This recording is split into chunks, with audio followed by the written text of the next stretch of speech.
আসসালামু আলাইকুম রহমতুল্লাহি ওয়া বারাকাতুহু। আমার মুসলমান ভাই বোনেরা, আপনারা কেমন আছেন? আলহামদুলিল্লাহ, আমি ভালো আছি। প্রথমে আজকে আমি নবী করিম সাল্লাল্লাহু আলাইহি সাল্লামের হাদিস দিয়ে শুরু করব।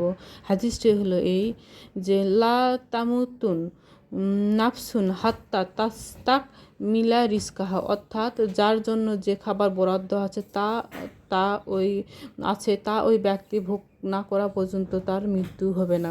ছবিতে দেখছেন যে বিড়ালটিকে একটি মাছ দেওয়া হয়েছে, সে মাছটা কিন্তু শেষ পর্যন্ত খায় নাই, কারণ তার ভাগ্যে ছিল না, কিন্তু তাকে দেওয়া হয়েছিল। তো এইরকমই আমাদের মানুষের জীবন, যে যার ভাগ্যে যেটা থাকে না অথচ তাই সেটাই চেয়ে থাকে, বেশিরভাগ ক্ষেত্রে এগুলোই দেখা যায়। আবার দেখেন আর একটা হাদিস, যে হযরত মুহাম্মদ সাল্লাল্লাহু আলাইহি ওয়াসাল্লাম ইবনে আব্বাস, তার চাচাতো ভাই আবদুল্লাহ ইবনে আব্বাসকে বলছেন, আব্বাস, তুমি যেটা পাবার সেটা তুমি অবশ্যই পাবা, সেটা হাজার দূরে থাকলেও। আর যেটা পাবে না সেটা তোমার কাছে থাকলেও তুমি সেটা তোমার কাছে রাখতে পারবে না, সেটা তোমার কাছ থেকে চলে যাবে।